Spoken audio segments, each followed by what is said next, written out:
everybody, councillors, ladies and gentlemen. Welcome you all to the full council meeting of Northumberland County Council on the 18th of February. I would like to remind you that this meeting is live on the council's YouTube channel. Before we move into this afternoon's proceedings, there's the usual housekeeping that I must remind you of. I would like to remind members and officers to stand when they are speaking if they are able. As with previous meetings, I give the option to those who can't stand. And on the dais, they are welcome to sit as well. Please may I remind members, officers, including the press and public, in attendance today that all mobile phones must be placed in silent mode. Give you time to check. And no calls should be made or received in the chamber during the meeting. Can I also please remind members that any speeches must be limited to 3 minutes and directed to the item or question under discussion. There will be an exception to this when the leader of the council lays the budget, where any following speeches shall be limited to a maximum of 6 minutes. Although I will be responsible and use my discretion in order to enable a proper debate, especially for group leaders. Members will note that the budget reports have been consolidated at item 7 in the agenda. There will be one debate, but there will be separate votes on those reports, which in the same approach we have taken in previous years. And depending on the time, and hopefully we should get through this in 45 minutes, even the new members are laughing at that. Depending on the time, I will be calling for a comfort break, probably when all items up to item 7 have been considered. Members, the procedure for today's meeting is a little bit more complex, as it is the budget meeting, but hopefully I'll try and take a time and explain it as best I can. And I do know that we have many new members who haven't been through the budget procedure before, so I will try and explain it as best I can. Before we go any further, Councillor Dale, last meeting, you did state that you couldn't hear everything that was being said, which is very important, especially at budget. So if you can't hear anything, please just raise your hand. Members, you will also notice a lot of papers in front of you on your desk, different coloured, yellow, salmon, beige, white, or whatever that is. They will be self-explanatory, but that's what they're there for. Right. Order of proceedings. Agenda item 1, apologies for absence. I have three. Councillor Spridell, Councillor Dodd, and Councillor Elliott. Karen, do we have any more? Do we have any from the Councillor Dickinson? Councillor Scott. Any more from the floor? Thank you. Item 2 on the agenda, excuse me, minutes of the meeting of the County Council held on the 14th of January 2026 as circulated to become confirmed as a true record. These are on pages 9 to 26. Can we confirm these as a true record? Thank you. We need a proposer and a seconder. Councillor Lambert, were you proposing or? No, I'm just saying, could you please note that my name has been missed off the list of members present, and I was here. Yeah, we will certainly correct that for you. Can I have a proposer, please? Councillor Castle, Councillor Fitzgerald, thank you. Item 3 on the agenda, disclosures of members' interests. We move to declarations of interest. Members, I will remind you that you do not have to declare an interest in disclosure peculiarity, interest when voting on the council tax or precept. So you're therefore fully entitled to vote on this matter. For example, if you or someone you live with is a council tenant, or you receive school meals or school transport where you are a parent or guardian of a child, As we all pay council tax and receive services from the council, this is therefore not amount to an interest to be disclosed. Does any member have any interest to declare that have not already been declared to the monitoring officer before this meeting? Don't see anyone. Members, also received a note from the Director of Law and Corporate Governance regarding council tax arrears. Just to remind members, the note stated that any member in 2 months or more arrears of council tax would need to declare that interest at this point in the meeting and the nature of the arrears, and today would not be able to vote on this matter. I don't see any hands raised.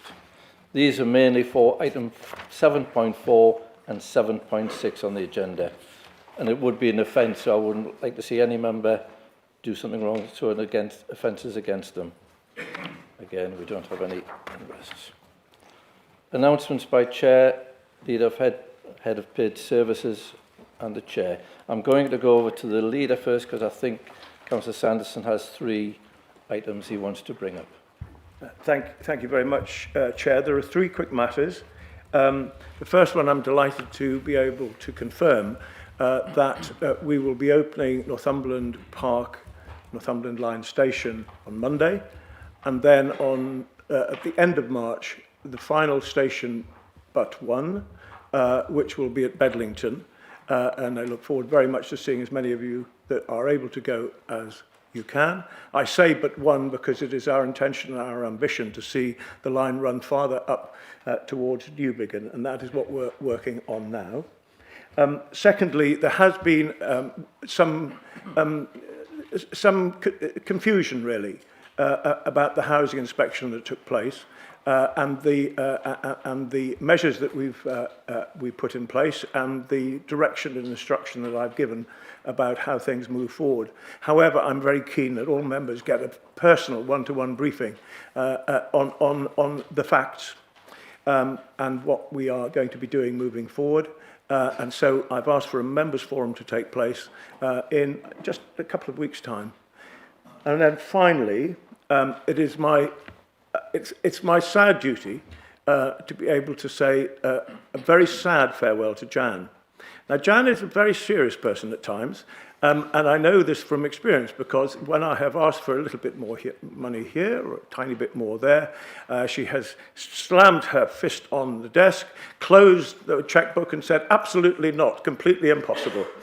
But actually, towards the end, the discussion goes on, and occasionally I get what I want, amazingly. Jan has been an absolute rock throughout this time that she's been here. And I have enjoyed working with her enormously and very much valued the support she has given to all of us in the council. We have a set of accounts today, councillors, that are extremely strong. And compared to many other councils like us, they are very, very strong indeed. That is down to the team that Jan has led, to every member of that team, and also, of course, to Nick Oliver, who this last year has been incredibly helpful with helping us with the budget. Jan will be always welcome in Northumberland. She will always be welcome to come to this building and to see us. And I know that you will all join me in saying thank you.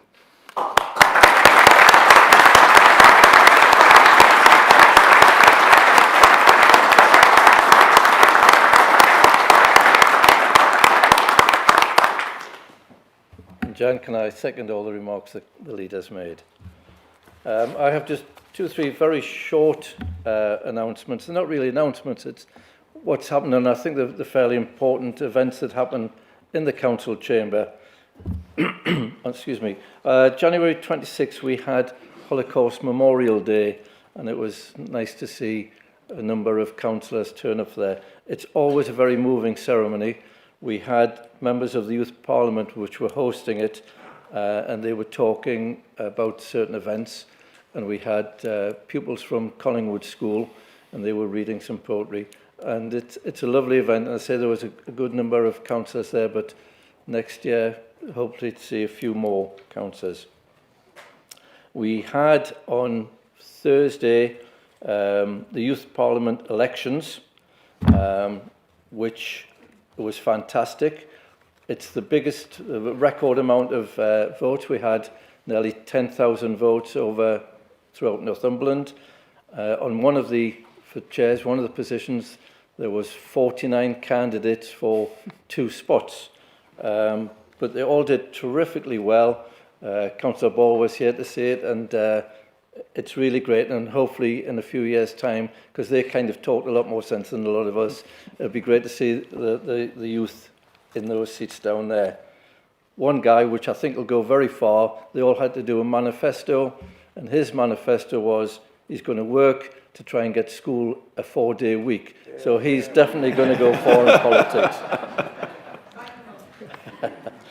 On the Friday, the day after, in the afternoon, it was apprenticeship week. So we had the apprenticeship wards, myself and the leader were here to present the wards. We had about 20 apprentices from NCC, all doing a fantastic job, and thoroughly enjoyed all the accolades they got. We have at NCC approximately about 400 apprentices, which just shows how strong we feel about apprenticeship at NCC. So it's a great way for the people to learn, and there was all ages here, but to learn and earn while they're learning and get themselves a trade which will keep them in good stead for the rest of their lives. The last one we have, about every 6 weeks, we hold a citizenship in the council chamber. We normally have about 15 residents who've worked very hard and become British citizen, and myself, Lord Lieutenant, the High Sheriff and the registrars perform the service here. It takes about an hour, then we all go with the residents for a cup of tea and a bit of cake. But it's one of my favourite services. So it's on Thursday afternoon, about every 6 weeks, and it'd be really good to see. There's always one or two councillors turn up, but it'd be nice to see a few more councillors turn up, because it is a really pleasant and nice event. So thank you for that. Right, we move on to public questions. We have one public question from Dr. Graham, and this is to the leader of the County Council. Dr. Graham, I believe you're here. Would you like to read out your question, please? Hello and thank you. I have no doubt that I need not reiterate the need for community engagement, clear and timely communication, and a commitment and dedication to the Nolan principles as it relates to the duties of county councillors. But I'd like to know what can be or is currently being done to ensure that councillors carry out their duties for the residents. Thank you, Councillor Graham, and I will now ask Councillor Sanderson, the leader, to reply to that question. Thank you, Dr. Graham. I think there's 2 parts to your question. Taking the second bit first, around the Nolan principles, we provide training and encouragement and awareness fairly continually about attention to the Nolan principles. That's around having integrity, accountability, honesty, and making sure that our decisions are guided by the public interest. On the first part of your question, it's actually up to the individual councillor to decide upon how they wish to carry out their duties. Essentially, though, I look at all the councillors here, and look at all the councillors here, and we see that I think everyone shows the care, the commitment, and the communication that is necessary to be a good councillor. Thank you. Dr. Graham, you have a supplementary if you wish, and you have 2 minutes to ask your supplementary. I do. First of all, thank you for that response. The role of a town councillor is an elected role, but it's a voluntary role, and it should be lockstep with the county councillor to ensure that residents are covered up to the county council level. Unfortunately, not everybody believes in the aforementioned qualities, and that makes representing residents extremely difficult. In Cramlington, we've got a county councillor who has made local and national news, who will remain unnamed, for having sent 2 emails, but having left nearly 1,000 unresponded. Representing one of the poorest areas of Cramlington. Sorry, Dr. Graham, but you shouldn't really be talking about individual councillor, Okay, please. if I can take a step back then. How can it be that councillors can receive an allowance of £18,500 and yet not do or not affect their job properly? How is it that there is no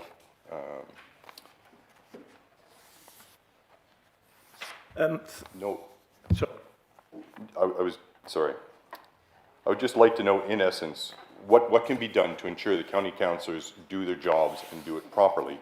And if they're not going to be present and engage with the public and represent the residents, what can be done to make sure that they either do or that they step down?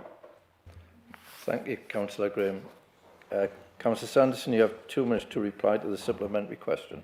thank you for your supplementary question. I cannot go into names, as you quite rightly say. I think the proof of the pudding will always be, when it comes to an election time, that anyone who doesn't work hard will get booted out, and deservedly so, whatever party that might be. But all group leaders in this council receive a regular update on attendance from their group members. And it is up to whoever the group leader is of a particular council member to take the appropriate action, I would say, if a councillor is not showing that care, commitment and attention to detail. So I know that I do that, and I'm grateful that I have such good attendance from my members, but it's really down to the individual group leader, I would suggest. Thank you for your question, Councillor Graham. Dr. Graham. Right, councillors, we now move on to questions. We have 4 questions have been submitted. We have 20 minutes allocated for this session, so hopefully we should get through the questions in time allowed. And the first question and the response has 5 minutes for that and then 1 minute for the supplementary. The first question is from Councillor Davidson to Councillor Horncastle. Councillor Davidson. Thank you, Chair. To Councillor Horncastle, could the Cabinet member outline the Council's position regarding the proposed material change to the approved development at the Braid in Amble? Specifically, the removal of the independent supported living block, which would have provided 58 apartments. Its replacement is with 20 additional houses, which will result in 60 market houses in all. Councillor Horncastle, you have 5 minutes for the question to answer. Thank you, Councillor Davidson. I am aware Northumberland Estates have met the Town Council and indicated that they intend to make an application to vary the extant planning permission. They currently have permission for development of independent supported living apartments, 58 in number, and residential housing, 40 in number, including enabling works, access, landscaping, infrastructure, and all ancillary works. While construction can commence on the initial stages of the project, I can confirm that Northumberland Estates cannot change the supported living apartment element by any means other than by a new planning application. This would be subject to public consultation and evaluation in the normal way. While we cannot obviously predetermine what our position will be in advance of an application being submitted, I can confirm that the Council will look at the merits of any new application and can decide to refuse or approve it.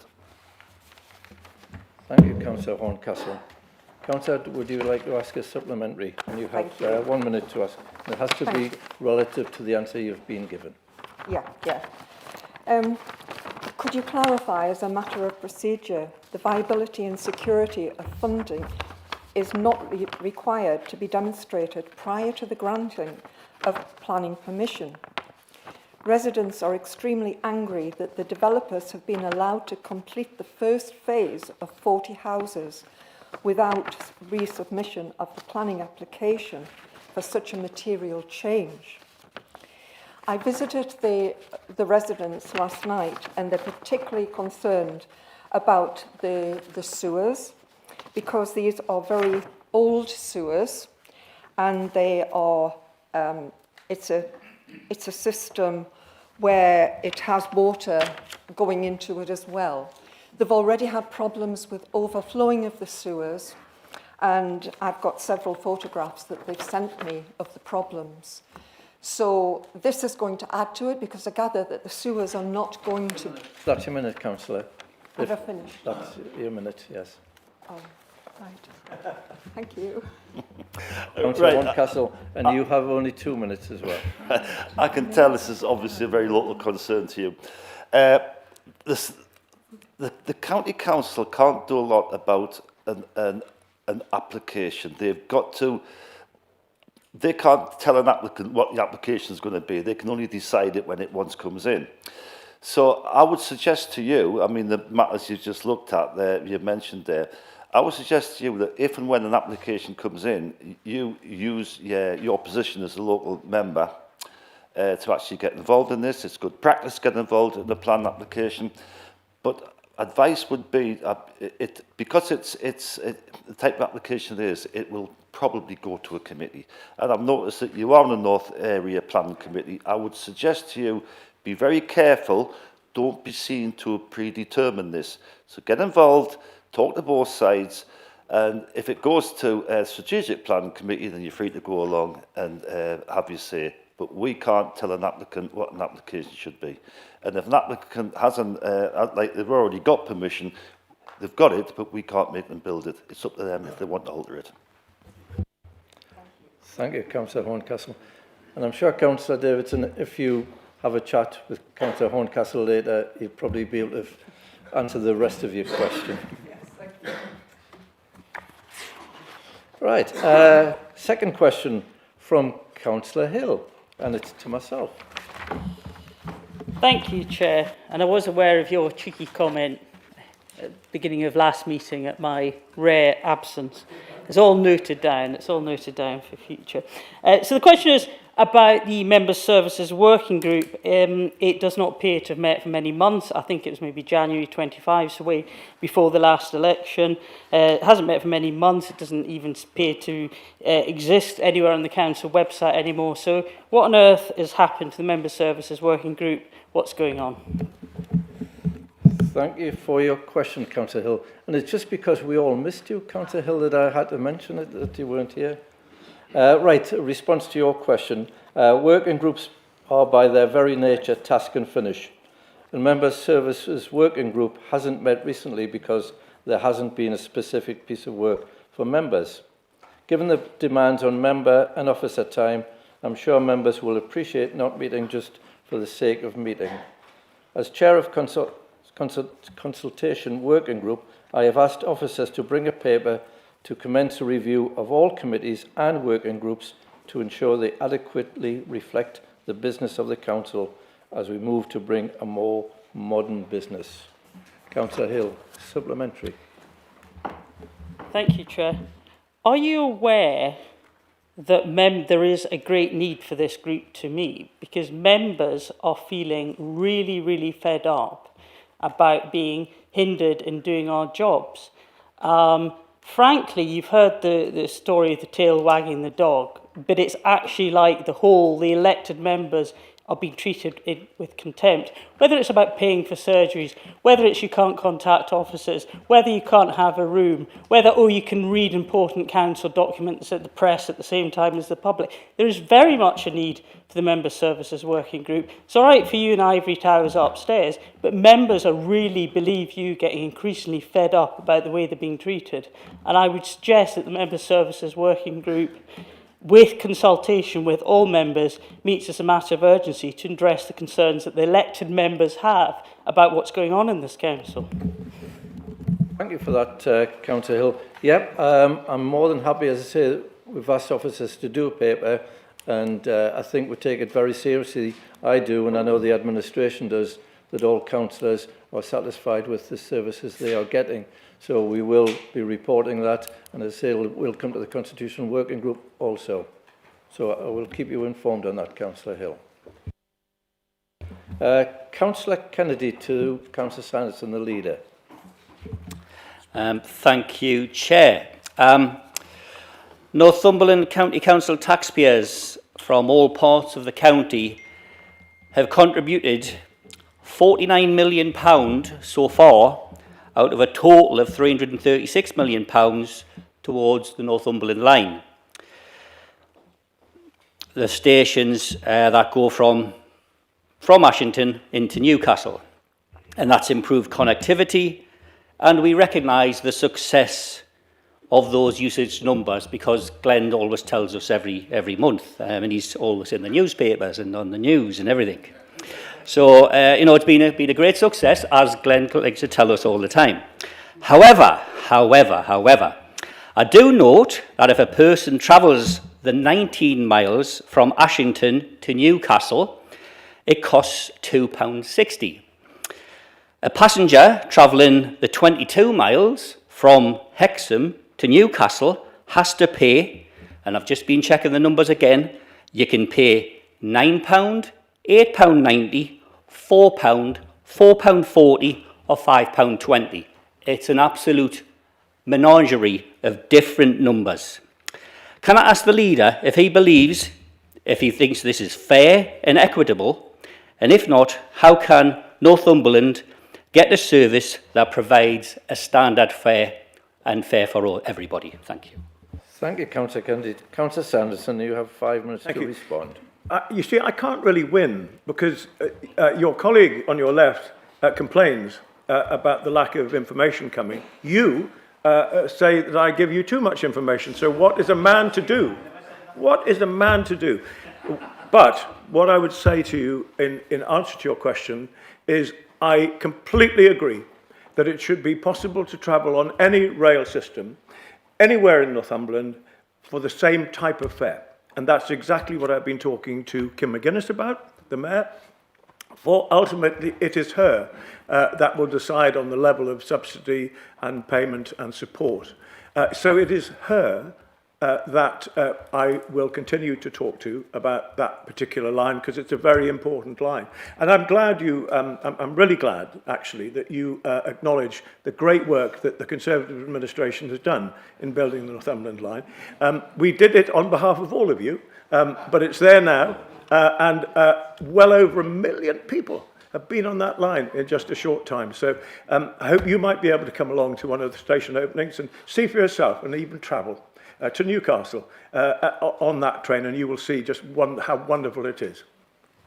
Thank you, Councillor Sanderson. Councillor Kennedy, would you like a supplementary? Thank you so much. Yes, yes. I would just like. I mean, obviously, it all started with the Labour Party, the Northumberland line, but delivered by this council, of which every member is a part of, not just the political football of Labour or the Conservatives. But yes, I'm pleased that you do support me and my campaign to try and get a standard fare. I wanted to bring this to here, and I was fully aware that it's the Mayor of the Northumberland Combined Authority, but I will go to her now with this proposal. And mention that you're very supportive of it, that we do need to get a fair payment system. And yes, I will take you up on and come to Ashington and the various other stations and have a journey because it's so cheap. And it's much cheaper than it is going from Hexham. But thank you so much. Thank you, Councillor Kennedy. I don't know if there's a question there. I don't think so. Councillor Sanderson, would like to try and answer that question. Well, you have 2 minutes, Councillor No, I won't Sanderson. take 2 minutes. I'll take one at the most. I just simply want to say I'm so pleased that you'll come to one of those openings, and you will be very welcome. And you can, well, do you remember you invited me to come and look at the public toilets in Hexham? And perhaps we might do the same thing. And I did come, to be fair. Look, it's a serious point, and I completely agree with you, and I will continue to talk to the Mayor about it. I already have, and I will continue to. I also want to continue talking to her about East Coast Main Line and how we might use some of those stations along there, particularly Belford, and help those people up there with the kind of community transport offer that is clean, reliable, and at a fixed price that is fair right across the county. So thank you for your question, and I give you my word I will continue to work with Kim. Thank you, Councillor Sanderson. Things have got to go wrong shortly because Councillor Sanderson kept to his timing so far, so I fear the worst. The last question, question 4, from Councillor Taylor to Councillor Renner Thompson. Councillor Taylor. Thank you, Chair. A lot of work is being undertaken to reduce costs for cared for children by bringing the service in-house. But what about SEND children? Can you please provide the overall number of children in Northumberland who fall under SEND, the numbers of those who are in privately funded places and costs, providing the highest individual cost, along with the children at non-private or state school facilities? And can you also advise if anything is happening to reduce these costs? Thank you. Thank you, Councillor Taylor. Councillor Renner Thompson, you have 5 minutes to reply, Councillor. Thank you, Councillor Taylor. I have a list of numbers here, so I hope you've got your pen and pencil ready. Thank you for acknowledging the work that we're doing to try and reduce costs in the residential care sector, because it's a massive part of what we're doing. So there are currently 10,476 learners in Northumberland with additional needs. Of those, 4,200 have an educational health and care plan. Of the children with an educational health and care plan, 3,825 of those cost us additional money, and that comes to a total of £50.7 million. Now, that doesn't come from the General Council funds, that comes from the high needs block of the dedicated schools grants. That's money that comes down from government, goes to the council, and then gets passported straight out to the schools. We discuss it regularly at the schools forum and decide what those where those figures are going to be.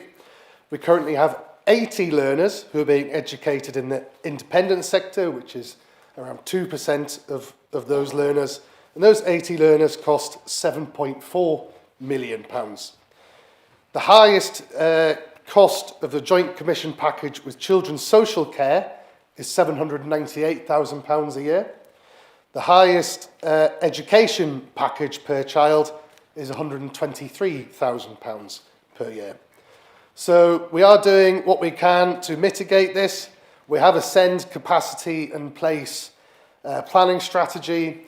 You've seen the outcome of that already, where we've been building new special schools. We've been putting primary support bases into our mainstream schools, and we're looking to put secondary support bases into our secondary schools, so those children are in mainstream school sector and not in the independent sector. Thank you, Councillor Renner Thompson. Councillor Taylor, before I bring you back in, would you like those figures emailed to you?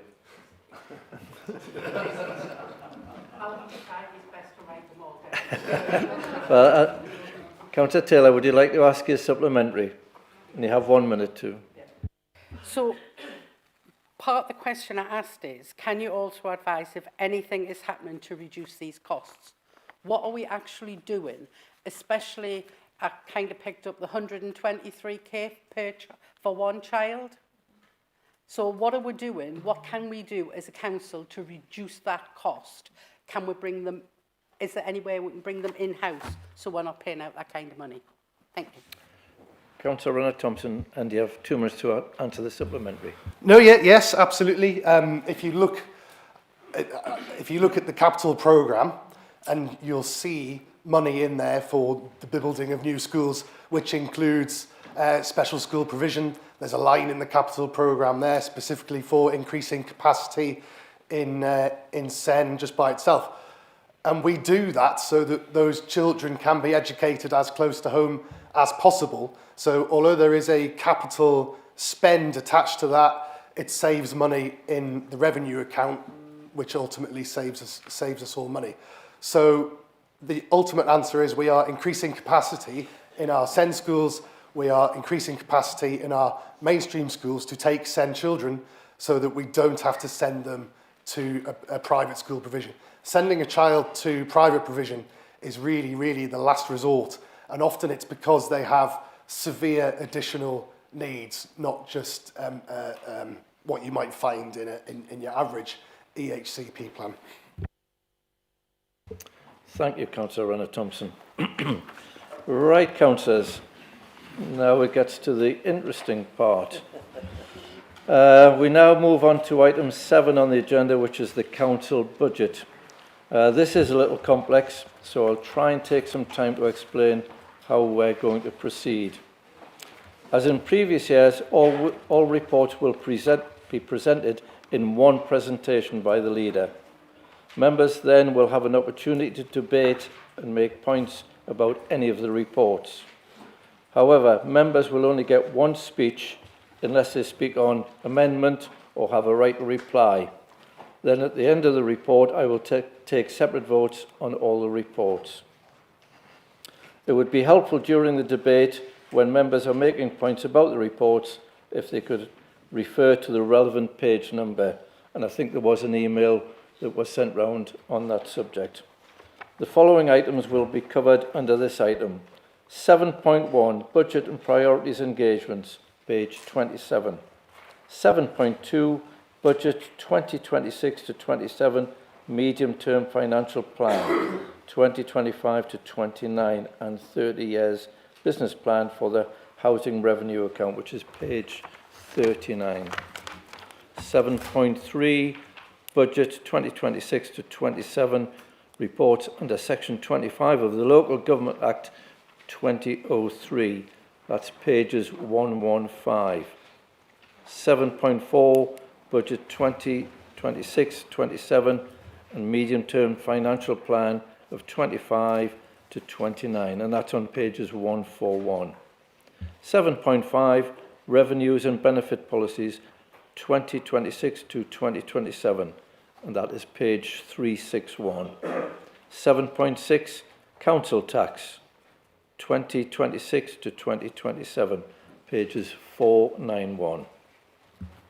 These reports comprise of the laying of the budget, which was presented to the Corporate Services and Economic Growth and Overview Scrutiny Committee, which was held on the 2nd of February, and the Cabinet, which was held on the 10th of February. Excuse me. Members have also been afforded the opportunity to attend Members' Forum, which was very well attended. Members that have therefore had ample opportunity to discuss and comment on the budget. 2 recorded votes will be needed.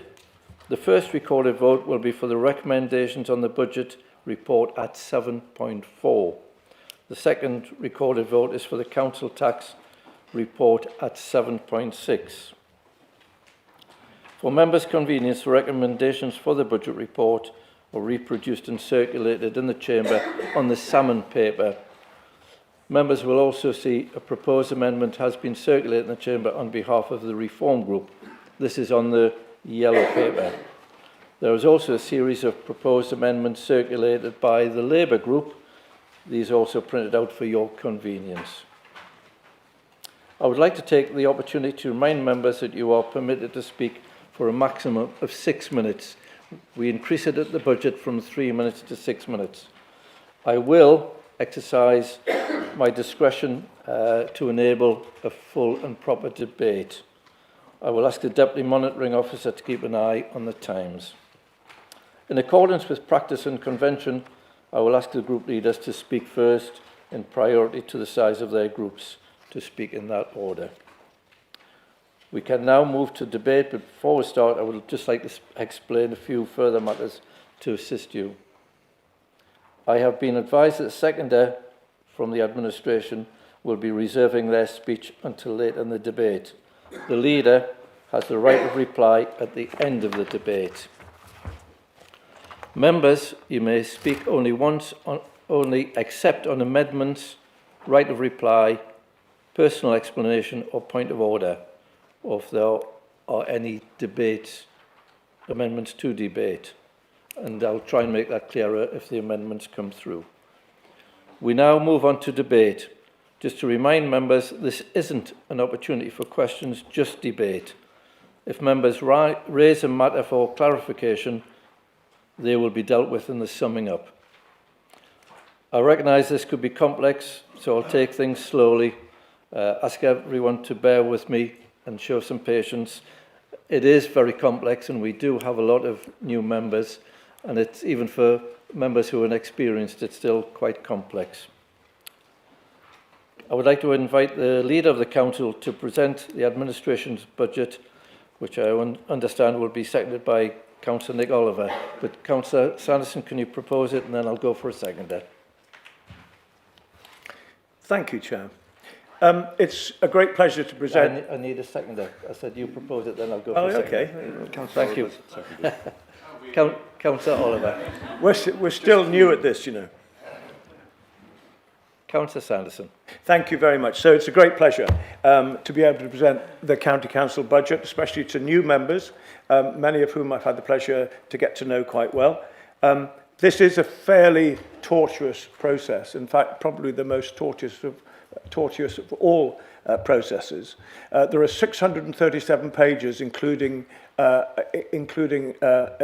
within the agenda. And so I will try not to speak too long.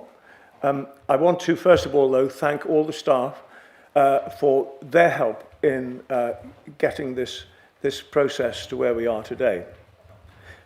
I would also like to thank Councillor Nick Oliver, who's done a huge amount of work over the recent months, and to you all who have also been involved. I will be brief, as I say, because I would like as many points and queries to be raised as possible. And before it gets dark, I want to allow myself time to get back up to the Coker to catch another salmon. Hey! Yes. So this is a budget based upon much consultation. Now, if you don't know the joke, he's shared it with the whole county.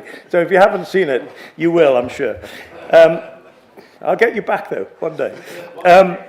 So before it gets dark, I do want to be quick here and brief. So it's a budget based on much consultation, as you know. This budget gives the protection that you all want to our frontline services. It provides a fire and rescue service to be proud of.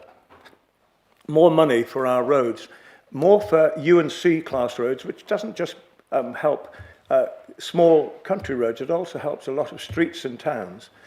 And in addition to that, we are finding yet more money to force through the Blythe Relief Road. That is a project that we've been working on now for a number of years, and we're getting there. And we will continue to press for the Moor Farm roundabout to be done by their government. Adults will continue to be well cared for. And in the budget, you will see that there is a large investor save scheme there to produce Foundry House in Bedlington, another development in Bedlington, for those adults who have special needs. It maintains our ambitious plans for our school services, which you will remember was rated outstanding by Ofsted just a short time. Our ambitious plans, whether they're a small new kitchen for Holywell School, or whether it is 3 huge super schools across the county. And we will continue to invest in our second-to-none leisure offer right across the county. And you may have seen this, councillors, when you came in. This is an example of the work that we are now doing right across the communities in the most remote places to make sure that everyone can have access to leisure. It will deliver our Northumberland growth plan. That will invest in new jobs and businesses across the county, in Hexham, in Bedlington, in Cambo, or in Cornhill. It's a budget that continues to support Northumberland skills. Again, rated good recently. That builds confidence and ambition within young people who we need most to be able to help. Our commitment to tackle inequalities remains steadfast and embedded in our work. It brings free town centre car parking. And if Eileen Carty is watching, Councillor Dickinson, and if she's not, please tell her that includes Blythe Beach, because she threatened to come back and haunt me. We didn't do that. Best of all, a balanced budget, members, a balanced budget built on strong reserves and a sound set of accounts that many similar councils would love to have. And a truly excellent relationship with our trade union colleagues, with whose help we will continue to steer the council successfully. And best of all, a loyal and dedicated staff. I will always thank each and every one of them. If you agree with this budget today, council tax will go up by 4.99%. 2% of that goes straight to adult social care, leaving 2.99% as our share of that council tax bill. 2.99%. And I'm sure most of you will know that the inflation rate currently exceeds that. So we have done really well, all of us, to be able to bring forward this budget and to be able to balance the books. It's a budget that underlines that strong commitment to doing the very best for our residents, our visitors and our businesses. In creating this, you will see from the documents that we have talked to many people right across the county. And I myself went to a number of different parts of the county to meet people to talk about what they would like us to do more of or less of, and what they would like to see us invest in more. And we also received nearly 2,000 responses to our online consultation. And I have to thank members as well, because you've been very involved in getting us to where we are today, and I greatly appreciate that. So it's a budget based upon the things that are important to our residents and based upon input from all political groups. This is a budget, members, I think you will agree, for jobs, for value for money, for today, next year, and for our future. I will now turn to proposing this budget. You will have all received these amendments. After very careful consideration, in proposing the budget, Chairman, I wish to include all the amendments within the Reform amendments and all the amendments within the Labour amendments as part of this council budget, and therefore propose that. And I hope I have a seconder. Thank you, Councillor Sanderson. Councillors, you'll note that Councillor Sanderson did go slightly over his time, but I think with such an important issue that's to be allowed, I will allow each group leader to have the same length of time. But I think on the most important meeting of the year, I think we have to allow some leeway. Right, councillors, that has changed things slightly.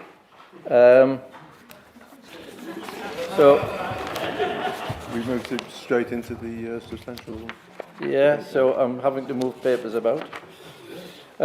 Members, that now alters the recommendations to add the additional recommendations by both the Labour group and the Reform group. Please indicate if you will consent with that. Agreed. That is agreed. Agreed, thank you. We will now move on to debate. I will go to the group leaders first. Councillor Peart. And you have 6 minutes, but I will allow you the leeway that Councillor Sanderson had. Well, thank you very much for supporting those amendments. Can't really say anything more. I thought it was going to be a bit of a to and fro here and there, you know, but because I've listened and interested to see what happens with the vote going forward. Thank you.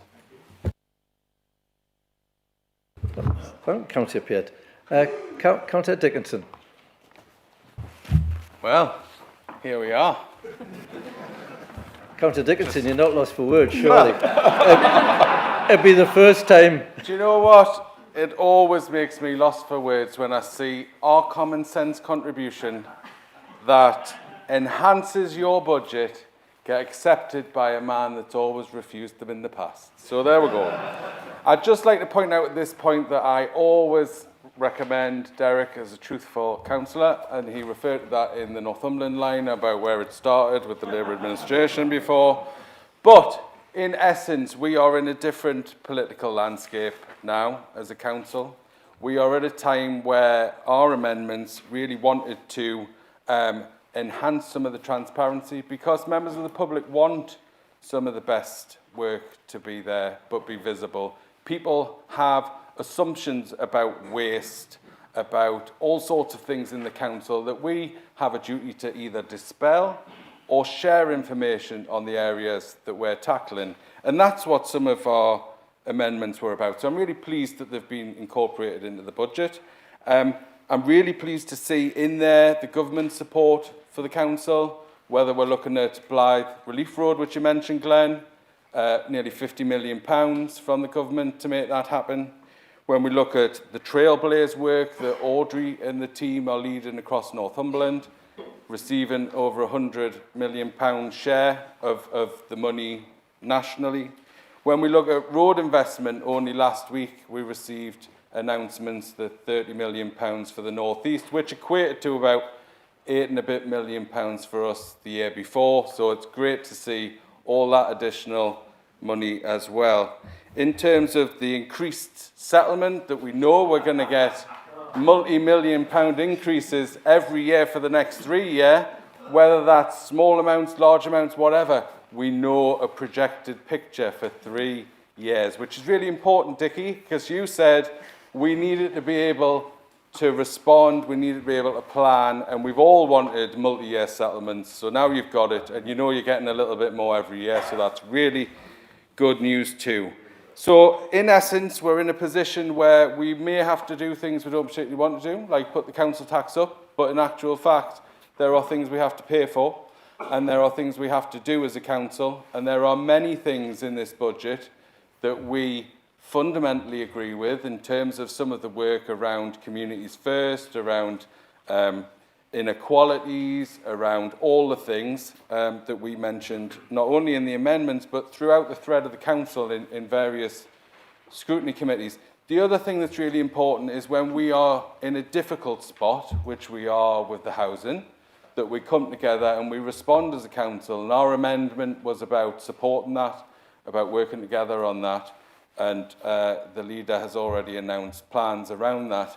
But I think that those amendments will help tenants know that they're not immediate risk, that their houses are not unsafe, and that we can work together to correct some of the problems. So there's a whole range of things within the package here that usually I would like to just sit here and say everything that's written down by Glenn Sanson's rubbish and this is what we should do. But actually what we've had to do this time is contribute some common sense to make it able to be supported, Glenn. And that's what we've done, and you've accepted it. And who knows, I mean, at this point, you may have grown up after all this time at the council, and we're happy to be part of that. So thank you, Mr. Chairman. Thank you, Councillor Dickinson. Councillor Kennedy. Again, you have 6 minutes, but I'll give you the extra 45 seconds. That's very kind, Chair. I mean, I really don't want to spoil this Conservative and Labour loving today. I mean, it's just fabulous to see that peace has broken out in the council chamber for once. It certainly sounded like it, Scott, I must say. Anyway, yeah, just a couple of points rather than anything significant. I mean, I'm drawn to that. My attention is drawn to that you've still got high-risk measures on interest payable and gross external debt, and this is due to the ghost of Christmas past, the ghost of Christmas present, and certainly the ghost of Christmas future. Advance Northumberland.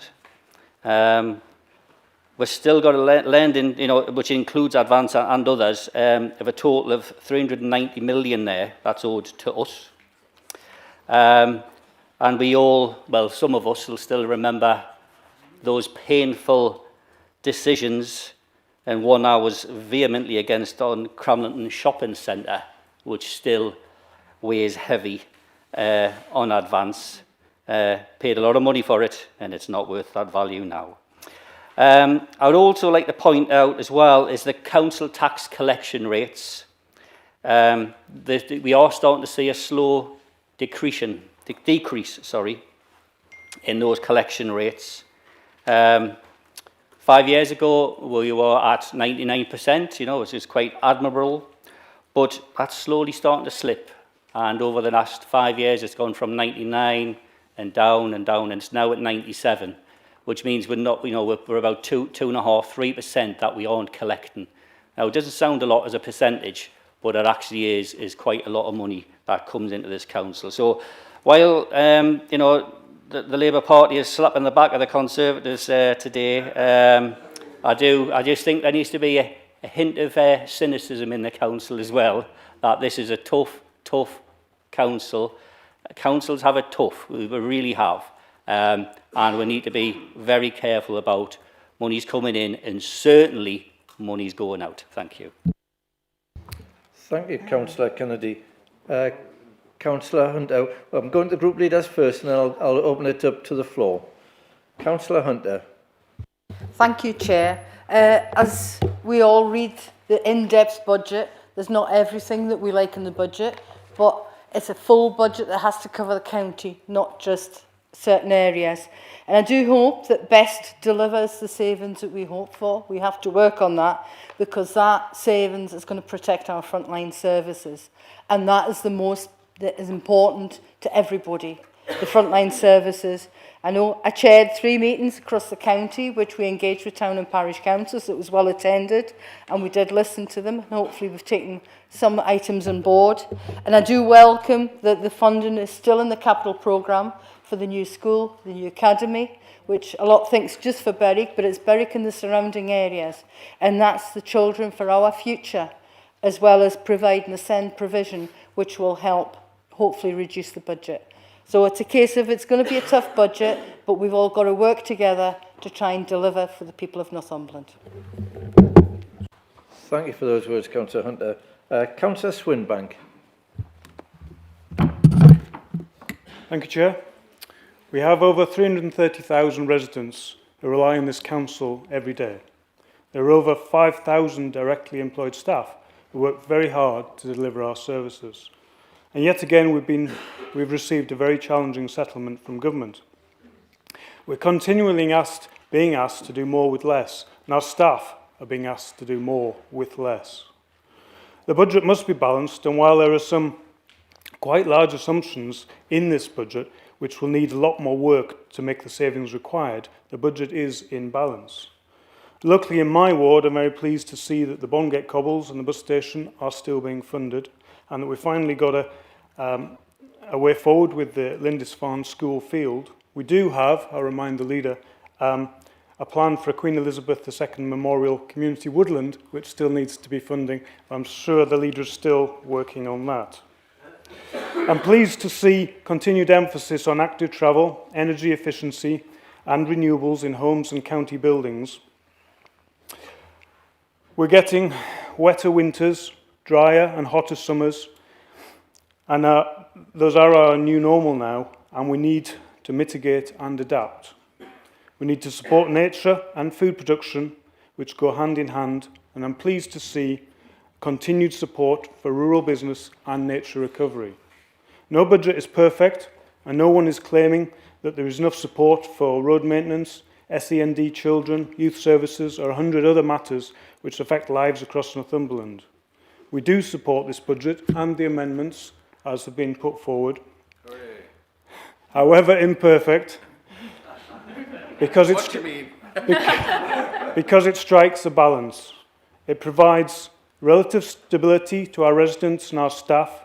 Residents deserve a competently run council which supports every one of them. We will continue to challenge the leader and administration on every aspect of delivery, but we will support this budget today. Thank you. Thank you, Councillor Swinbank. We've gone through the group leaders. We will now open to debate. You will have 6 minutes, and I will keep to that. You ask people to keep their hands up while I take Yeah, those. if you can keep your hands up. Now, I did have Councillor Oakley had the first hand up. Thank you, Chair. Following on from Councillor Dickinson's contribution about how the government is investing in Northumberland, I also welcome the government's decision to provide Northumberland County Council with around 14 million to write off 90% of the SEND debt. If the contribution is accepted by government, then that releases almost £2 million back into the coffers, which can only be great for SEND, for Northumberland, and for the children. Thank you. Thank you, Councillor Oakley. Councillor Hill. Good fell asleep. Never. Thank you, Chair. Well, I'm a little worried because I did come into this meeting planning to vote for the budget, but I'm worried about all the main parties agreeing, which is usually a sure sign that something's very up. you usually, if you're the minority, you're usually in local government find that you've proven spectacularly right. People might remember I've been going on about the housing crisis, about the condition tenants have been living. Everyone looked at me like, what she's twittering on about now. But everyone's talking about the housing crisis at the moment. I have 3 main points to make in all seriousness about the budget. I think, first of all, it's really important to understand the local government landscape, particularly the challenges that unitary authorities have with SEND, social care bills. It is a case of 50 shades of bankruptcy, the picture of unitary authorities. And we are actually, credit to Nick and Jan and everyone, we are actually so much better off than many others. Now, that's not to say that there is room for complacency, because there's not. And I do get the feeling, unlike other councils who are, well, we're better off than, you know. I mean, there's some councils that are literally talking about switching off the lights and that sort of thing. So we are so much better, no room for complacency. I don't sense that there is complacency, so credit there. I don't agree with everything, and as we said, you can't agree with everything in this huge document. I do think, as been mentioned, that we really need to look at Advance Northumberland. A truism about local government, another truism is they just don't do commercialisation very well. And when we, before the last election, I didn't vote for it, but when there was more funding for Advance, there was sort of promises about Advance being what regeneration companies should be in theory. In theory, they're a good idea. But those promises haven't come, and you just get the feeling that they're just firefighting. They're just trying to pay the bills. And I think a whole overview of the whole strategy, I have to say, about Advance still concerns me. And the final point, and why I am going to be what it seems with the majority on this occasion and support the budget, is, of course, the spectacular realisation of the promises that your administration gave before 2017 about investment in Berwick.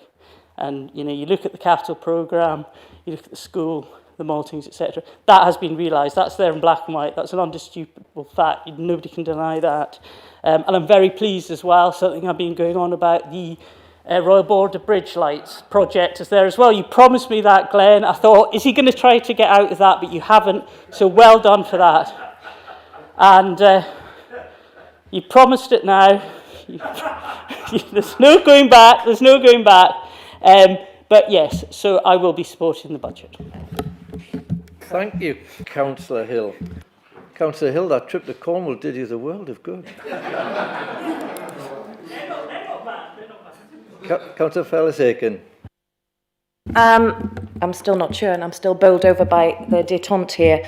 I think it's a case of meet the new boss, same as the old boss, to make a quote. Both seem to be as bad as each other at funding local authorities. Again, residents are getting a rise for not a lot back, actually, and a lot of impacts on young people, women, mental health, cultural investment programme and the environment, which all swings back on our inequalities commitment, I think. Yes, so my concerns are the rising cost for residents with not a lot back, especially for Hexham and Tynedale. I don't see a lot in there for us, to be, if I'm absolutely honest with you. Councillor Kennedy's made a nod towards our transport, which I already made a nod about at a former council meeting, about the POP cards and the fact that it's not standardised for young people or people with concessions throughout the region.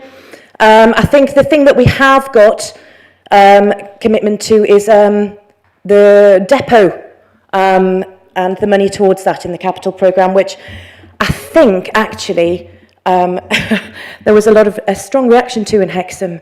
And to feed back the spirit of Jeff Reid here, I am pleased that the consultation with the public has gone quite well this time round. 2,000 people, 121 in Tynedale.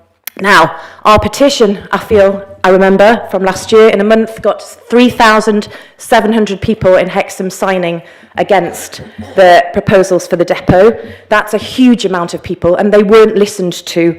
And I would just like guarantees that this food waste programme is in fact going to roll out to the rural areas, because there is a gap in funding between what's been bought and the vehicles that have been bought, and the fact that they might not be able now to roll out into Bellingham, Wark and the areas of the West. So if that's our only capital investment in Hexham, you can keep it, quite frankly. And yes, that's I've spoken. Thank you. Thank you, Councillor Alizakin. Councillor Niven. Thank you, Chair. So I would like to make a comment on the HRA report and page 103 of the IIA. The Green Party are happy with the proposals. However, the positive environmental impacts mentioned in this report aren't highlighted in the IIA, which is disappointing. This leaves me worrying that if there are any negative environmental impacts, the IIA maybe hasn't picked up on them. Thank you. Thank you for that, Councillor. Councillor Ball. Thank you, Chair. So, people that have been here before are very aware that government funding is a moving beast, so this isn't the end of the process today, and over the course of the year we will see more pots of money and more good things coming from the Labour government to Northumberland. So I just want to say a massive thank you for that. We've seen things, when we talk about tackling inequalities, the impact of things like the free breakfast clubs are having in this area are making a difference. The Northumberland line, everybody in this room has worked on delivering that, and there's been lots of groups and organisations that we need to send our thanks to as well who made that happen. So I just want to say, again, huge thank you, but this is budget day and it wouldn't be me without asking for more money for Northumberland. Whoever and whatever colour rosette is on that person that's got the chequebook, send more cash this way. And Glenn and your team, you run Northumberland, get on and spend that money and the money that's promised to Ashington in that redevelopment, because at the moment, obviously, we are helping the other projects happen across Northumberland. I want that money back, toot smart. I want them bills to happen, and I want the people of Ashington to see the benefits of that money that was promised a while ago. So thank you to everybody in this room, and yeah, let's get on with it for the good of Northumberland, and especially my lot in Ashington. Cheers. Thank you, Councillor Ball. Councillor Flower. Thank you very much, Chair. Well, after the last speaker, I just want to check it's not Comic Relief Day, is it? Thank you very much for this massive tome. I've been trying to read it overnight. Two things have happened. The wife's moved into the next door bedroom, and I've got arms like Arnold Schwarzenegger. It's massive. But thank you for accepting the amendments. I was particularly pleased with our amendments and the Labour Party's amendments. Having been a previous member of the Labour Party, I'm very pleased that you've accepted all those. There's a few things in it that are worrying, particularly the debt. It is dangerous, absolutely dangerous, and it needs to be addressed, and it needs to be addressed by all of us. I think we need to recognise where a lot of this money comes from. You know, some poor bloke jumps into his van of a morning, drives off to work, works hard all week, comes home. The government takes about 40% off of him, and then with what's left, he buys the most expensive electricity in the world. He pays a really big gas bill, pays a mortgage for really expensive housing, feeds his children, and with the little bit that's left over, he has to pay his council tax. It's really hard-won money. And I'm glad that you're protecting frontline services, but this debt problem is out of control and really needs seeing to. And I think we all would want to work together to help you attend to it. Thank you. Thank you, Councillor Flower. Councillor Dale. Thank you very much. I'm not sure what can you hear me? Can I just say thank you very much, and thank you everybody for your contribution. I just would like to agree with Councillor Fad, who basically was saying about those people have to pay. And if I remind you all that we are actually on YouTube today, So all those trivial jokes and, you know, isn't this wonderful? Actually, we, the people are representing, we the council are representing the people. And the people out there are actually feeling, some of them quite aggrieved about this continued rate, not just in council tax, but in everything. So when we raise the council tax, I just think we need to take care about people actually getting up in the morning, going to work, and what they're doing, children's education, etc. I think also, if you go back a long time ago when we first set up Northumberland Unitary Authority, it was a very wealthy authority. And all that time, the finances have been managed well. It is because of that that we are able to afford to carry on with this big capital programme. One of the things I did notice, which Jan said in the report, was this relentless trying to find savings. And I think the people outside feel, certainly in the rural areas, that they're not getting their fair share. You've got the Northumberland line. It doesn't go anywhere along into the Tynedale area, west or the north. And they're feeling, they get up in the morning, the first thing is potholes. They've got issues with planning enforcement, whereby the council, the actual police have to intervene because council hasn't taken action. We have roads that are falling to pieces, but we've also got litter everywhere. There's an enormous amount of issues in the rural areas that need addressing. And it's difficult for the workforce to manage such a big area. So if we went back, they'd do a tremendous job. If you go back to the BEST report, the BEST report was very clear on highways.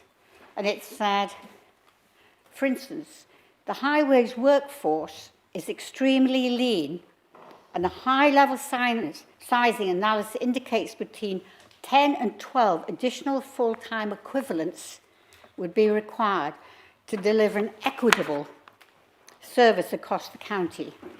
So we do need to look at more funding for highways. There are income coming in, but that's not enough because there's a fundamental problem in the infrastructure. So we need to look at the provision of services in the rural areas more closely. I think one of the things today, what we've learned is we all agree that we're working together, which is great. First time I've ever seen everybody working together. The first time that we've had other parties putting in amendments, which is good. Never ever have I heard that before. And the fact that we can all work together is actually moving forward. Moving forward, we have to ensure that we get a further balanced budget. But that means looking carefully at our base budgets, which we haven't done, looking at our performance management, our KPIs, how are we performing? Because only then can we actually get the residents of this council area and the businesses beside us, behind us, to understand that we are actually getting to the root of the problems. There might not be problems. You're there might coming be up good to your news. 6 minutes, Councillor Dale. Sorry? Coming up to your 6 minutes. Well, thank you very much. But I will support the budget, but we need to work together. And I ask that maybe we can put a budget working group together, which we have in the past, where all parties can work together to have a close look at what savings we can make. Thank you, Councillor Dale. Councillor Robinson. Thank you, Chair. Well played, leader. You've pulled the rug out of the opposition feet there, haven't you? But you've saved time, and there's an important match on the night. Now, we've got to pass a budget. It's got to be balanced, and there's no alternatives. So that would have been enough for me to go on it. I disagree with a lot of it, well, some of it, and I disagree with some of the assumptions that the budget's based on. But we can see the Chancellor's fingerprints all over the budget papers as she moves funding from the more rural areas like ours to the metropolitan areas.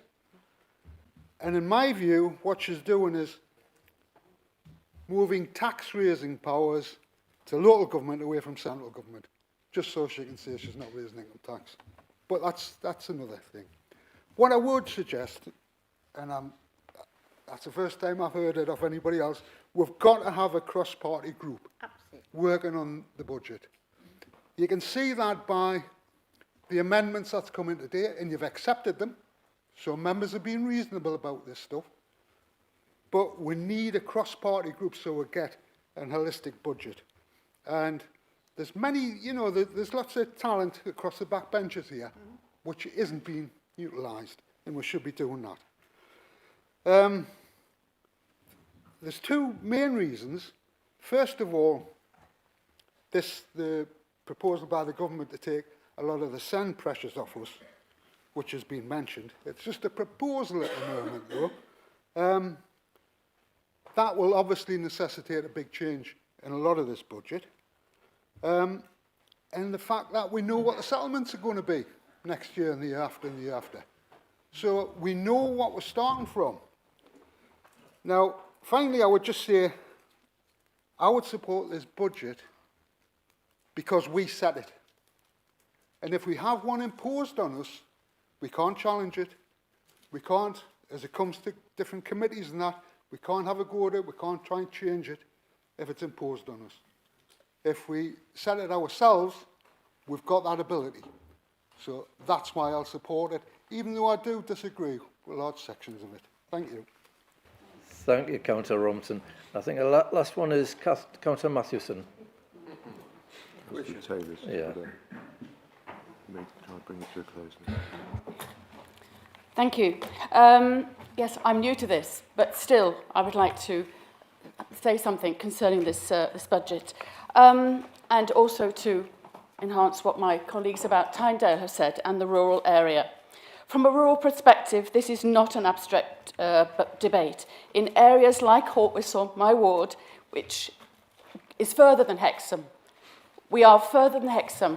Please remember there is another part to West Northumberland and across the rest of Northumberland. We already see the consequences of underinvestment, underdevelopment in housing, in infrastructure and in local services. If we delay investment, we delay development and we advance decay and stagnation. We do not save money by reducing local economic development or by stalling investment in damp and mould prevention, energy efficiency or local facilities. We simply create higher costs later through repairs, through increased demand on services and through communities becoming less resilient. The recent C4 judgment on housing is a clear example. It shows what happens when problems are not addressed early enough. Prevention is not just desirable, it is necessary. More than that, it is outrageous that we now, on top of the extra investment in the housing stock, also have to spend 1.5 million on consultants to right mistakes made over the past few years. What is important about the Labour amendments is that they do not increase spending. They change how we use what we already have, prioritising early intervention over repeated short-term fixes. This matters, particularly in rural areas, because if we get this right, places like Hawtwhistle become areas of real opportunity. By supporting these Labour amendments, we will contribute to the wider Northumberland economy, reducing demand on services and building a county-wide resilience. Thank you, Councillor Mathewson. I have four more councillors, and then I'm drawing an end to it before I bring in Councillor Oliver.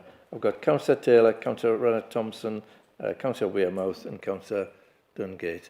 Councillor Taylor. Thank you, Chair.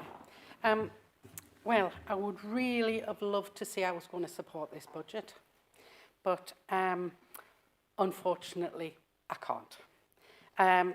Services, to maintain our services are vital, so I kind of get that in the budget.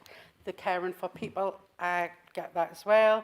I've agreed with the amendments that have been proposed. However, I just find that I'm unable to support it because, again, my residents in Bedlington are being asked to pay more council tax for very little and nothing in return. We are getting the part of the Market Square finished, where we'll get 2 shops in there, but there's still another hall, and we've waited 15 years for that. There is very little in the way of investment, and I hear other colleagues around who are concerned about their areas, and it seems that it's the same places every time that is getting the investment, and this really worries me. We talk about inequalities. Look at Bedlington. Look at what we're not getting. We're not getting much.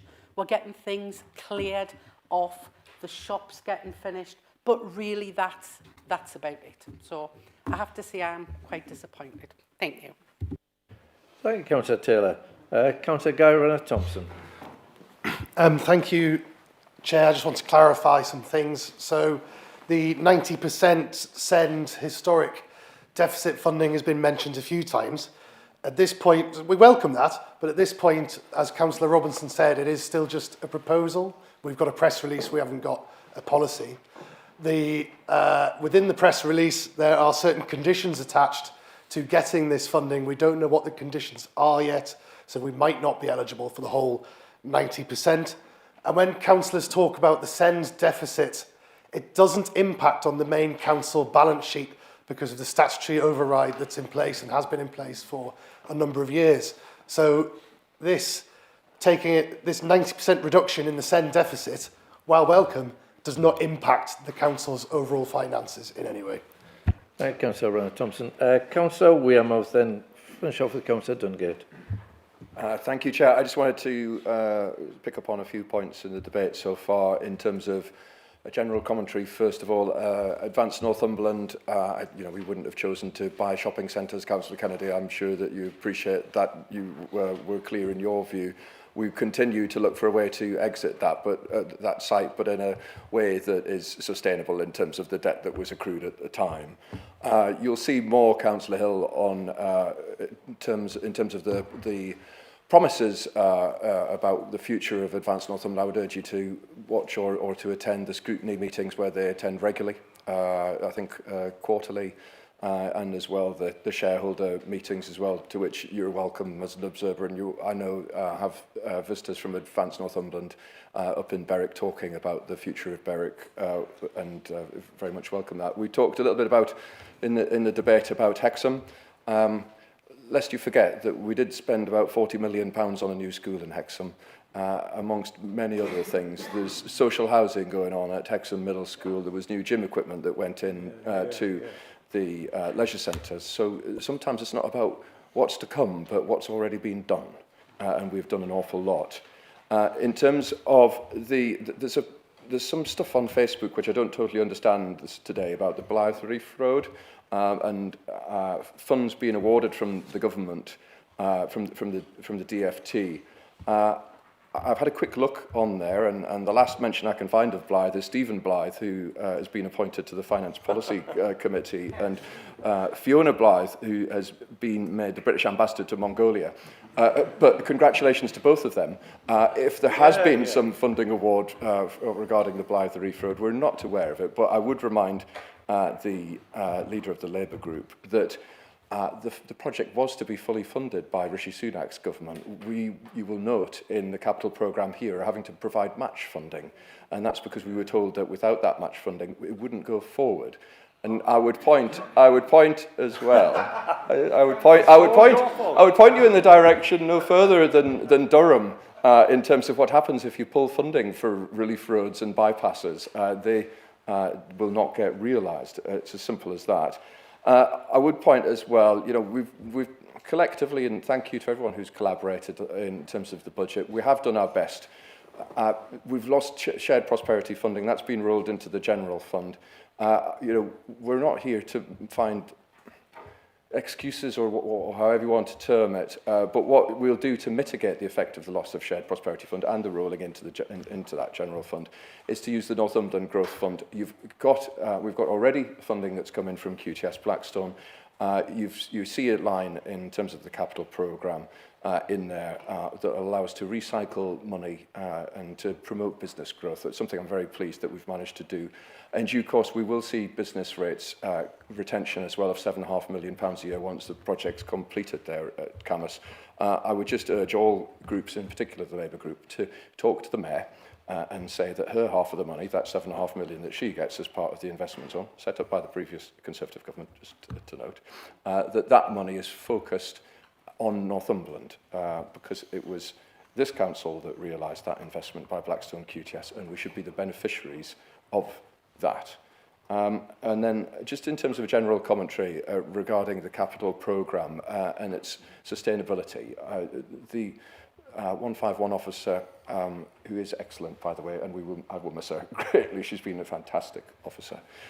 She signs off a statement every year about the sustainability of the capital programme. It is sustainable. It is within the margins of what we can manage. We have invested to make sure that we secure a bright future for the county. We will be able to transition so that we can shift some of that pressure onto money that we've brought about as a result of that QTS deal. There will be other deals which I hope that other councillors will be able to support in due course. That's about sustainable financial management of this council, continued over successive administrations now, and it's the bedrock of this budget. It's been a difficult budget, this one, far more difficult than any of us would have hoped, but it is a good one, and I hope very much that all of you reflect on the debate that we've had, even Councillor Taylor, six minutes coming up, Councillor Wearmouth, and support us so that we can go forward as a united council. Thank you. Thank you, Councillor Wearmouth. You just thought you'd get away from politics for a day, but... Right, Councillor Dungate, final one before bringing in the seconder, Councillor Oliver. Thank you, Chair. To build on some points already made today, it's only a few weeks ago we finally heard what our government funding would be and got that confirmation, which is apparent right across the country, that rural councils like Northumberland were hit very hard in favour of metropolitan city councils. And as a result, our leaders have clearly had an incredibly tough job over the last few weeks to somehow balance the books. And I wasn't sure how you would manage to do it. But as we've heard today, you have. We've heard from right across the floor. We have a balanced budget which is still providing the services that our residents want. And I'd just like to commend you for doing so, and particularly thank our elected leaders, but in particular the officers and staff who've clearly had to work incredibly hard these past few weeks to somehow pull this together. And as a result, I'm very happy to support the budget. Thank you, Councillor Dungate. Right, we've had a good airing of the budget. I would like to now bring in the seconder, Councillor Oliver. Thank you, Chair. I did have a bit of a sort of prepared speech, but I'm going to scrap that and just respond to the. So I'm going to spare you. I would just like to say, first of all, a big thanks to Jan. She has been an excellent 151 officer. She's been a strong guiding hand for the administration. And Jan, you're leaving Northumberland County Council in a better place than you found it in. So thank you.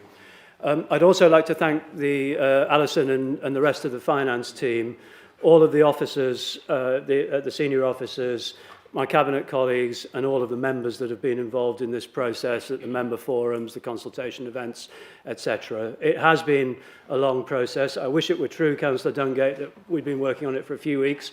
It's actually been 6 months at least, but it's been tough. But we've got there, and what we're presenting today is a balanced budget. I'm just going to respond very briefly to some of the points that have been raised. I welcome the amendments that were put forward by the Reform Group and by the Labour Group. We share the desire for transparency, for openness, for collaborative working, and we also want to make the public money that is invested in this council go as far as possible. So we will work with you. In terms of the process for next year, we'll be sitting down shortly and having a review of how things have gone this year.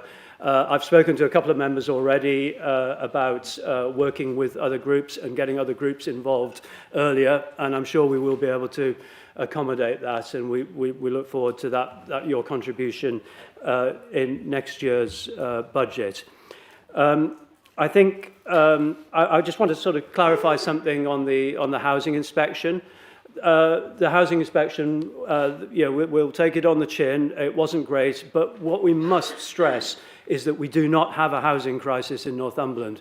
Our housing is good, our tenants are happy, and we have to address some procedural failings, some administrative failings, and we're on with that, and we look forward to working with you. But it is really important that we don't sort of scare the bejesus out of people living in Northumberland by trying to say that there's some sort of crisis of the condition of our housing stock. There simply isn't. I welcome Councillor Ball's offer to help us lobby government for more funding for next year, and I'm sure she'll be a very strong advocate on behalf of the council. And I'd just like to say a point about the government funding and the settlements. We aren't getting £102 million, as some people have said, over 3 years. What we're actually getting is about £13 million in extra government funding. To put that in context, just to deal with inflation, we would have to have another £23 million each year. That would be £72 million over 3 years. We're actually getting £13 million. The government has introduced a mechanism called the recovery grant, which is basically top-sliced initially 600 million from the national pot and shared it out using a new formula. Then in the settlement that the final settlement that we received last week, it took another 440 million over the next 3 years. Of the 7 local authorities in the county, we are the only local authority that is getting none of that money. To put it into context, over the next few years, in 3 years' time, Durham will be getting £55 million a year more than we are. Sunderland will be getting £85 million in terms of recovery money. We're getting no recovery grant whatsoever. Remoteness, which some councillors, Councillor Matheson talked about with regards to sort of halt whistle, remoteness is a key factor in running a council like Northumberland. So it's really, really disappointing that Labour government have taken remoteness out of the calculation methodology. And we are suffering as a result of that. So basically money is being taken from district and county councils and is being passported through this new mechanism of the recovery fund into metropolitan areas like London boroughs, Sheffield, Leeds, Liverpool, who all have one thing in common. And I think it's really, it's disappointing. So hopefully we can all lobby government to see if we can get them to change that policy next year. I would just like to say a little bit about value for money. It's really important. Fortunately, this council started on the best journey a couple of years ago. If it hasn't, I think we would be having a very different discussion today about frontline services. There's been great progress, and we promise we will not take our foot off the ball on that, and we'll keep pushing hard to deliver those improvements. And it's not just about saving money, it's also about improving council services. I think, Councillor Swinbank, you raised the issue about it being a balanced budget, but we still have to deliver on those savings, and that's quite right. We've got a stretching target, and it is challenging, but we will be very focused on that. I think I agree with Councillor Hill that there's no room for complacency on the finances. We are suffering, like all local authorities across the country, from massively increasing pressures on SEN and on adult social care.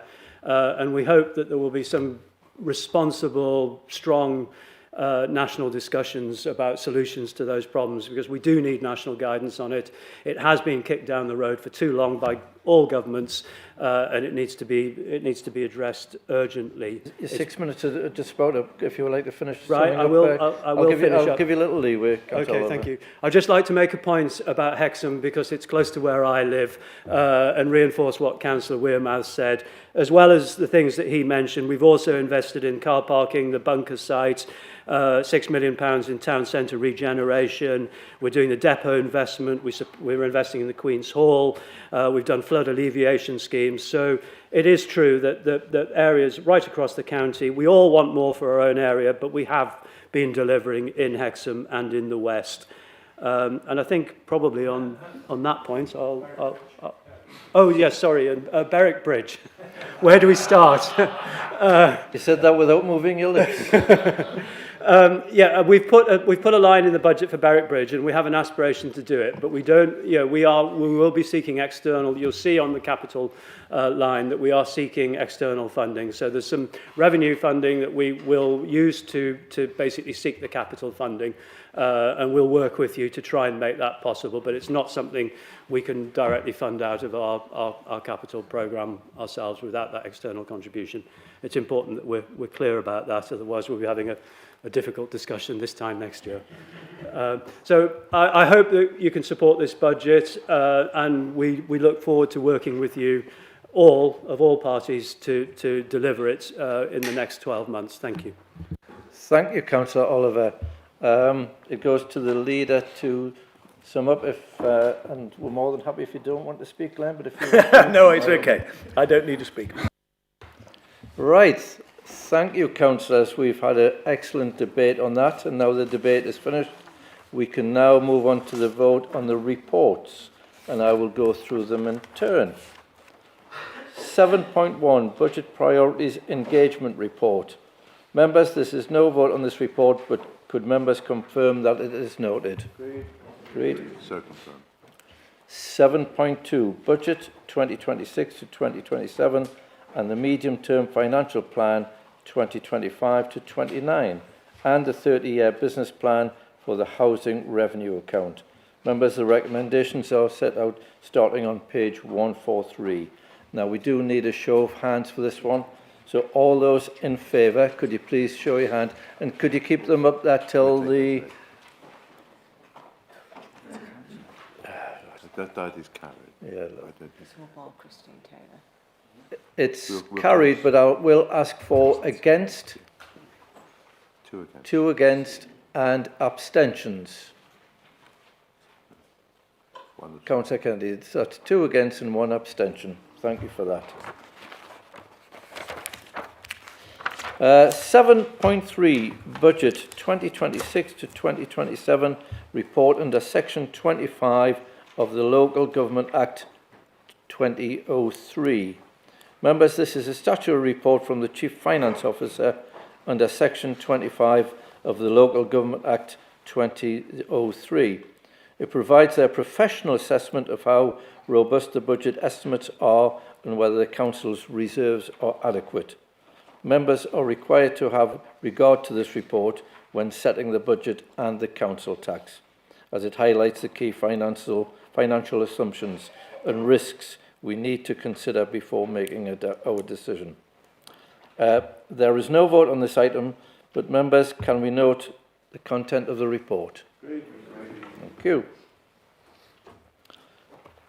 7.4 Budget 2026 to 2027 and Medium-Term Financial Plan 2026 to 2030. Members, this report comprises the laying of the budget.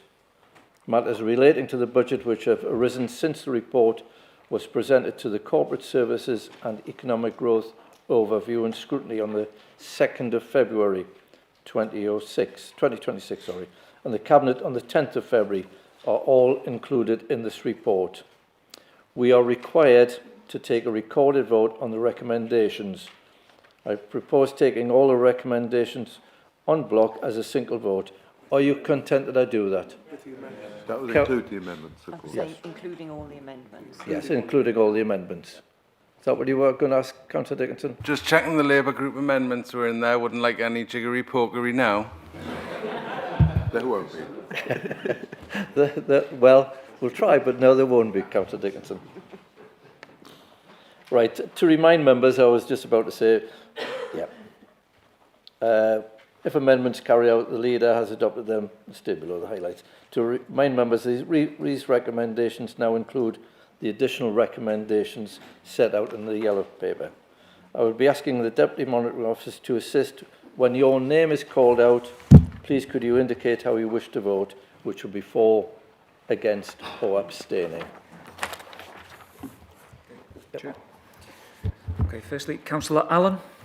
For. Councillor Amery.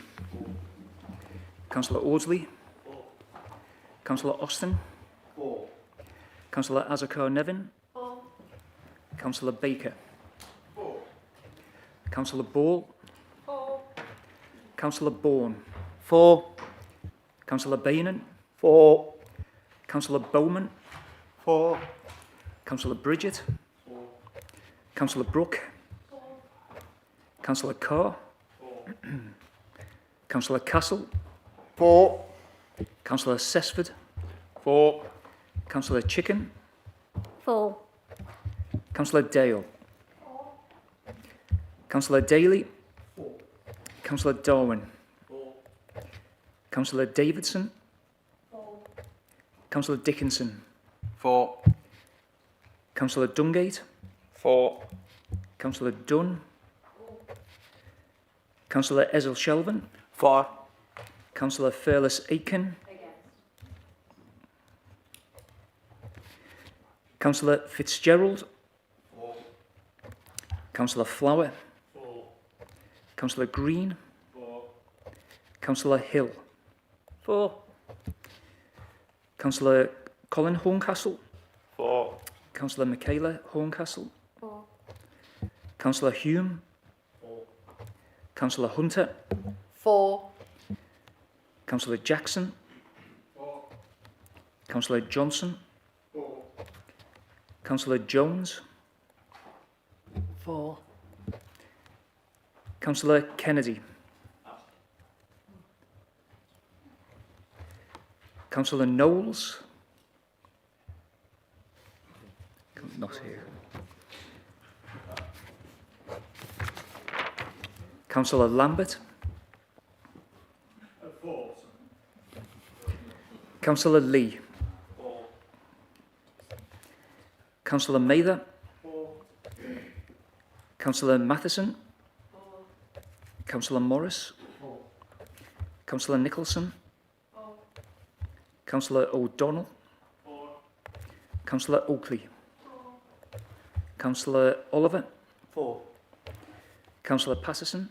For. Councillor Peart. Councillor Renner Thompson. Councillor Riddle. For. Councillor Roberts. For. Councillor Robinson. For. Councillor Rolls. Councillor Sanderson. For. Councillor Sharp. For. Councillor Sim.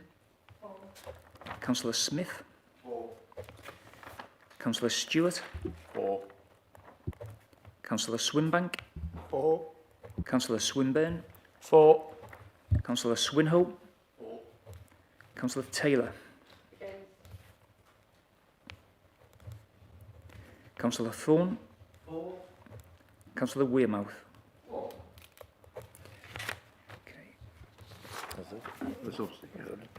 And abstentions, I don't think we have any. We've got One two against. abstentions. And one abstention. Yeah. There was one abstention, Chair. 2 against. And that's 2, Yeah. 3, 61, 4. 61 for, 2 against and 1 abstention. Thank you. 7.5, Revenues and Benefits Policies for 2026 to 2027. Members, we have the recommendations on page 363 to consider for this report. We do not need to take a recorded vote on this item. I propose taking all the recommendations together en bloc as a single vote. Again, councillors, these recommendations include the addition recommendations set out before. Are you content that we take them en bloc? All those for?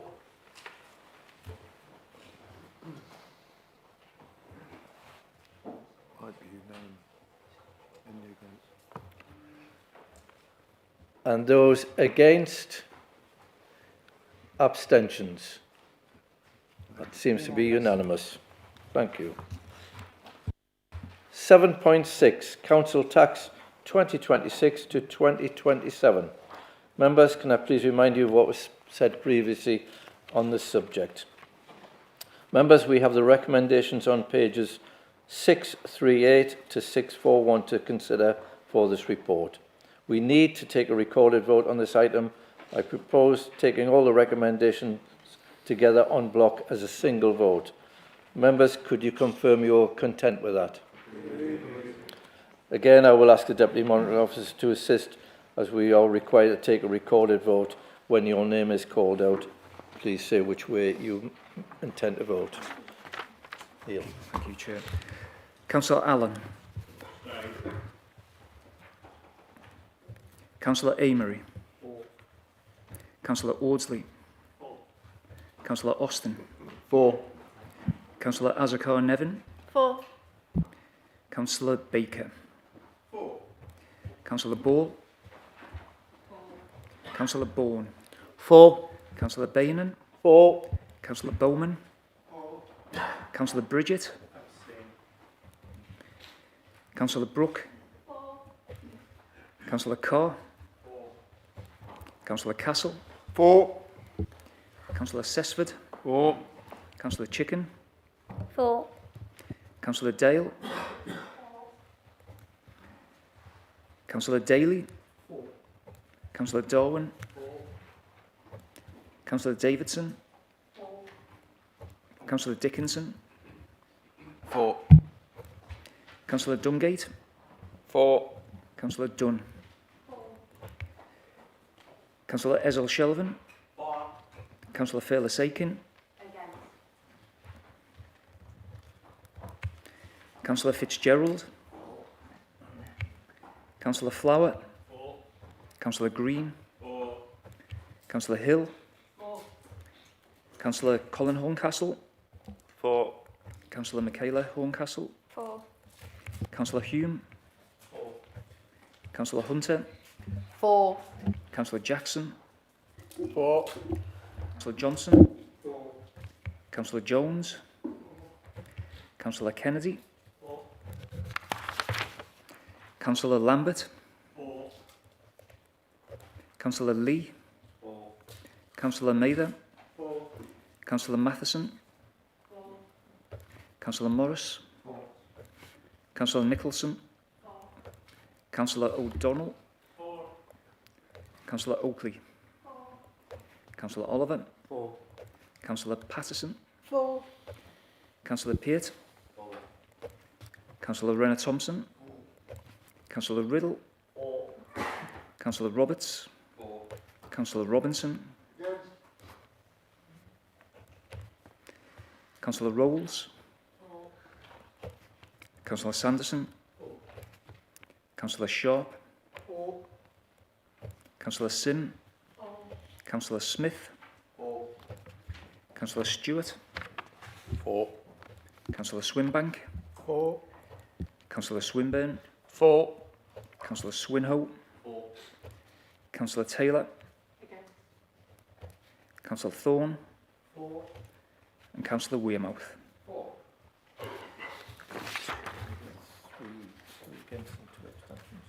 3 against, 2 abstentions. Thank you, Councillors. We had 3 against and 2 abstentions. 59-4.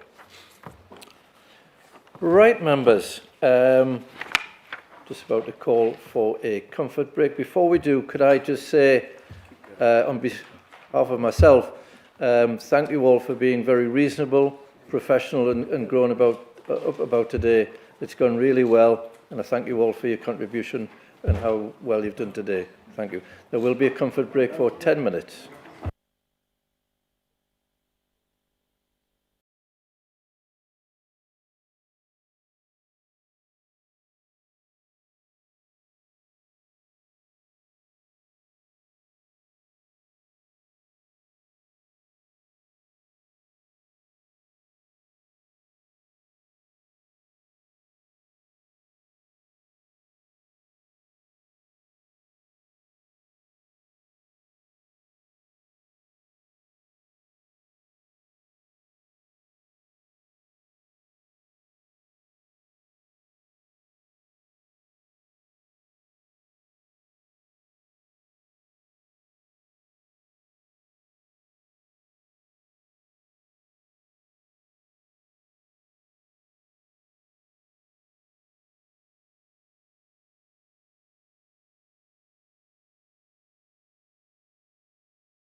Right, thank you for that, councillors. We now move on to item 8 on the agenda, which is the pay policy statement of Northumberland County Council 2026-2027. This is the report by the leader and the chair of the Staff Appointments Committee. I'd like to invite the leader to present this report, but before he does, do we have a seconder? Councillor Oliver. We are now moving back into the usual rules of debate, where members, you only have 3 minutes for your speeches. Councillor Sanderson. Thank you, Chairman. This is a report that has been agreed by the Staff and Appointments Committee, which is a really effective cross-party committee. The detail is there, and I will just simply propose that single recommendation. Thank you. Do we have any wish to debate? No. Excellent. I'll move to the recommendations as set out on pages 6, 5, 7 in the report, and we will have a vote. And it will be a show of hands. All those in favour? I think that is about unanimous. All those against? None. And abstentions? 1 abstention. Councillor Flack. Thank you. We now move on to item 9 of the agenda, which is the appointment of the Executive Director of Transformation and Resources, Section 151 officer. Could I ask Lindsay to... He's just gone. Excellent. Anticipate. Yes. I'd like to invite the leader to present this report. Thank you, Chairman. So this report summarises what the new JAM will look like. He comes with great support and annoyance from North Tyneside because they liked him very much there. So I'm very confident, and I know he will be very good at this job. This has been to group leaders meeting. It has been to the Staff and Appointments Committee, and I need now, hopefully, to get you to agree at Council. Thank you, members. Can we agree? We will now go to the vote. Those in favour? I think, again, that is unanimous, but we'll ask for those against. No. And abstentions? Unanimous. Carried. Can we invite Mr. John Ritchie back into the room, please? Have you gone up to a COVID as well? Thank you. Councillor Masterson, I think, is having a... Yeah, that's fine, yes. Ladies and gentlemen, can I have a round of applause?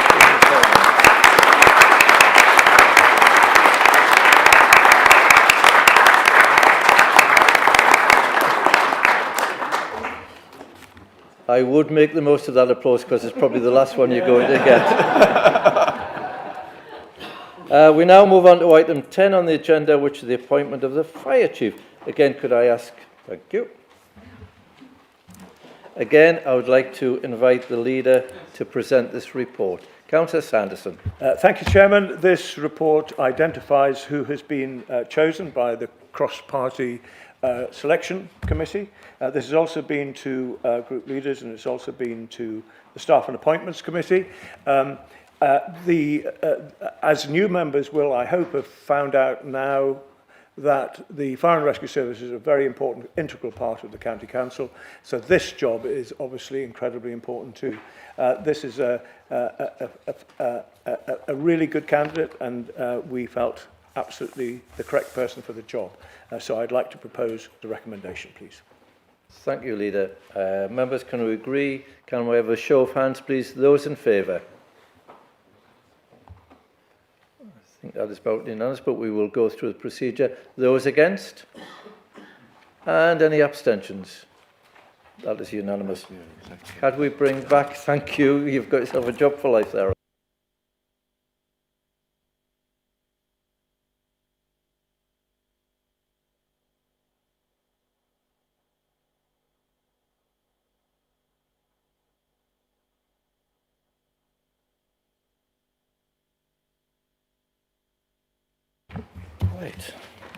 Right, ladies and gentlemen, if my agenda is correct. Can I, Mr. We Chairman? have no other business. Sorry. Councillor Dickinson. I just wanted to clarify, will we get another opportunity to thank Lindsay for her work while she's been here? Because we haven't had the opportunity to do that. There will be a formal leaving event for Lindsay. Yes, apparently there will be a formal leaving event. Marvellous. Right, members. Right, members, we have no other items to consider. Members, please note that the next meeting, which is in March, will also start at 2 p.m. It will be the last 2 p.m. of the year. Thank you for your time. Meeting is done.